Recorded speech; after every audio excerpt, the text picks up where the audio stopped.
Assalamualaikum warahmatullahi wabarakatuh.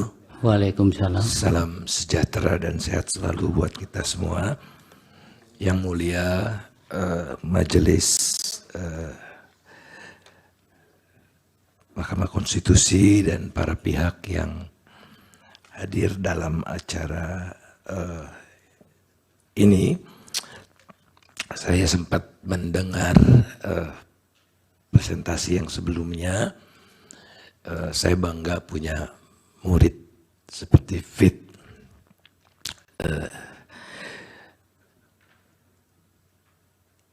Saya ingin mengaitkan, kalau tadi angka-angka, saya ingin menambahkan atau melengkapi dari perspektif teori juga. Yang kerap dipakai adalah teori gentong babi. Ada yang alergi dengan gentong babi, udah pakai bahasa Inggris saja yang mulia, pork barrel. Walaupun ini dari Amerika Serikat, konteksnya berbeda. Kalau di sana pada umumnya dilakukan oleh anggota DPR, baik Senat maupun House Representative,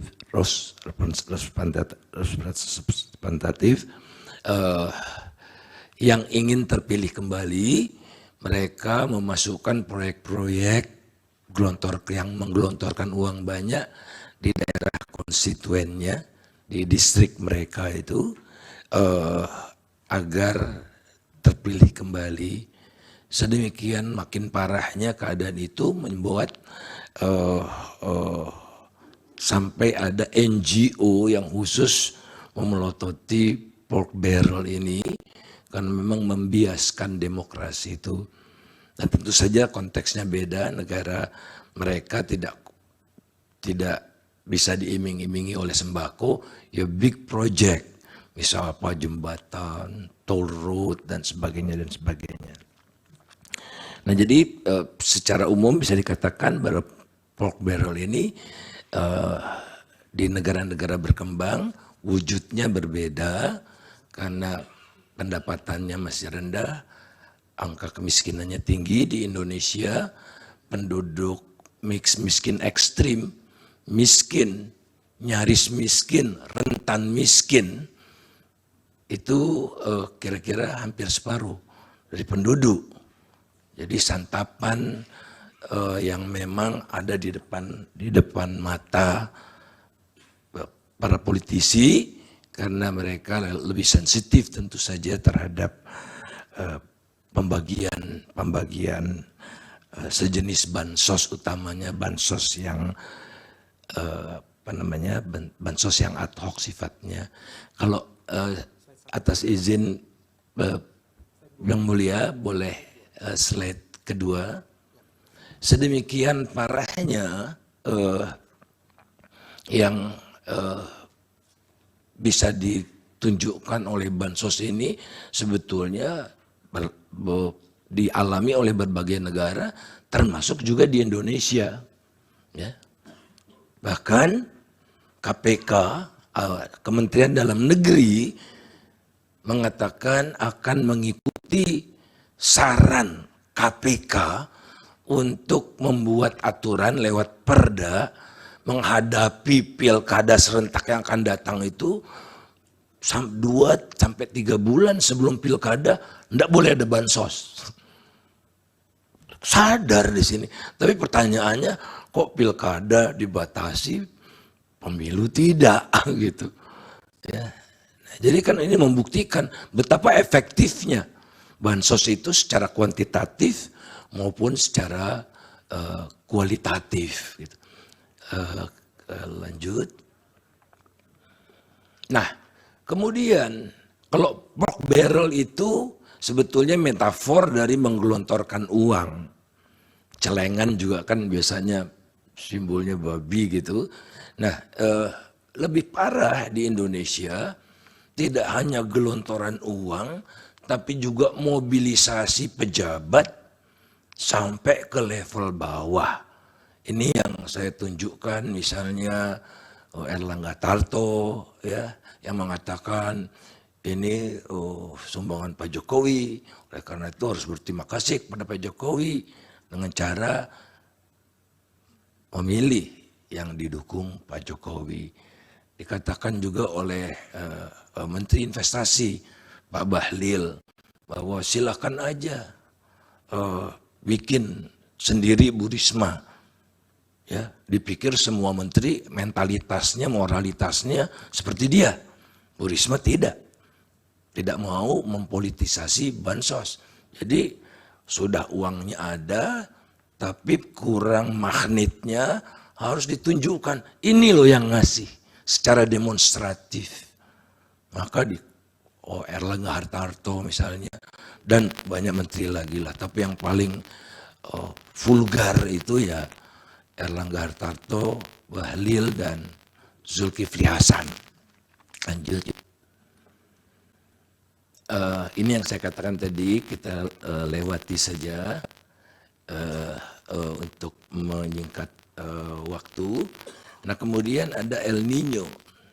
Diperpanjanglah El Nino ini atas permintaan Menko Perekonomian Erlangga. Kenapa Erlangga Hartarto minta diperpanjang? Setelah saya dapat masukan lewat dialog, entah dialognya atau orang, 2 orang saya tidak tahu. Penerima El Nino mau nggak kalau diteruskan dana El Nino? Ya hampir bisa dipastikan semua orang yang ditanya yang udah nerima ya akan terus. Sedemikian vulgarnya argumen-argumen yang disampaikan untuk menjustifikasi agar betul-betul orang yang terakhir menerima dana, menerima bansos itu sebelum ke bilik suara itulah yang paling diingat. Ya. Jadi ini politik seperti ini membahayakan masa depan Indonesia karena tahun pertama sampai tahun keempat udah entertainment aja sama oligarki. Oligarki tidak menyelesaikan kemiskinan, nanti diselesaikan untuk pemilihan umum yang akan datang. Mengerikan yang mulia, mengerikan. Ya, bagi daerah pilkada maupun bagi demokrasi, masa depan kita dan anak cucu kita akan menghadapi kesuraman. Akhirnya potensi menjadi sangat membahayakan eksistensi bangsa ini. Lanjut. Nah, kemudian saya ingin menunjukkan lagi El Nino-nya sudah mereda. Minta perpanjang El Nino. Kenapa sih minta diperpanjang? Karena ingin diciptakan panggung-panggung baru itu.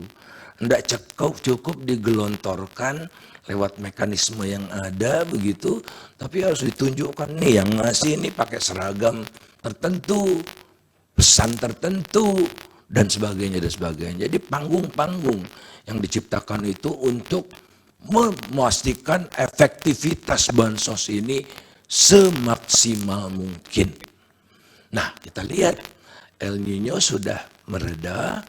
Kemudian juga kalau kita lihat jumlah kekeringan, jumlah banjir, dan cuaca ekstrim lebih parah tahun 2021 daripada 2023. Kenapa 2021 tidak ada El Nino?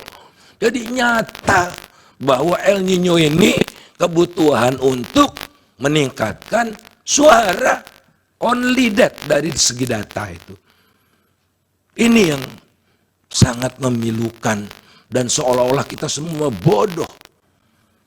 Ramalan cuaca sudah disupport oleh BKMG, BPS sudah disupport oleh BRIN dan sebagainya itu. Ya, jadi tidak dipercaya lembaga yang memerintah sendiri. Ini kelihatan di sini dengan segala macam bencana yang selalu ada, tapi tidak ada yang bersifat nasional. Itu luas lahan panen itu tetap di atas 10 juta, tidak pernah di bawah 10 juta. Produktivitas naik sehingga per hektarnya naik, sehingga produksi beras, saya langsung saja ke beras, cuma turun 600-an ribu ton. seolah-olah kita mau kiamat, diimporlah 3 juta ton beras. Logikanya, kalau 3 juta ton beras ini digelontorkan ke pasar, tidak mungkin harga beras mencapai harga tertinggi sepanjang sejarah pada bulan Februari yang lalu. Jadi kita impor ini untuk apa kalau tidak untuk stabilisasi pangan? Tujuan impor kan karena pasokan di dalam negeri terbatas, sehingga pasokan terbatas sehingga harga naik. Oleh karena itulah ada destabilisasi, kita tidak bisa menunggu panen sebelumnya, kita impor. Importnya 3 juta ton, padahal penurunan produksinya 600-an ribu ton. Apa yang ada di kepala mereka itu? Oh, siapa tahu nanti 2 periode ya masih bisa nih ada stok buat bagi-bagi beras sampai putaran, maaf bukan periode, putaran. Jadi penuh dengan siasat yang menurut saya sudah keterlaluan lah, terlalu vulgar. Kemudian kelihatan pula bahwa masalah pangan di dunia kian mereda, harga pangan secara keseluruhan turun mulai Desember, dan mulai Januari harga beras di pasar internasional mulai turun.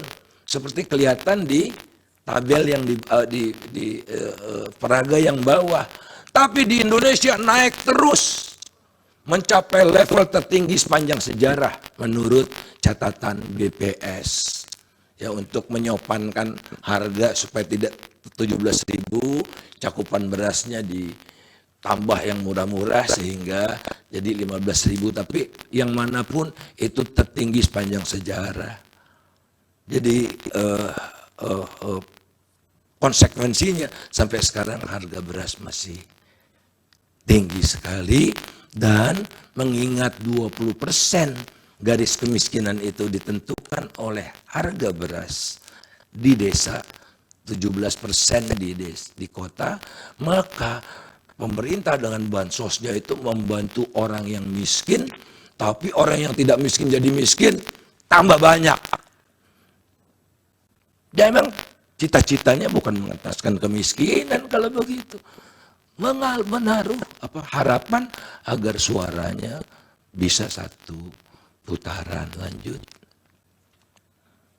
Nah, ini pork barrelnya, ciri-cirinya sedemikian banyak di Indonesia. Saya tidak akan sampaikan satu demi satu, tapi pork barrel yang vulgar. Pork barrel itu udah vulgar di Indonesia, pork barrel vulgar. Lanjut. Habis. Ya, itu yang mulia. Terima kasih. Baik, terima kasih. Silakan, ada pendalaman dari kuasa hukum. Halo, selamat berjumpa dengan saya Anika, pembaca berita podcastnews.id. Saksikan terus konten-konten menarik dari kami. Jangan lupa subscribe, like, dan komen. Terima kasih.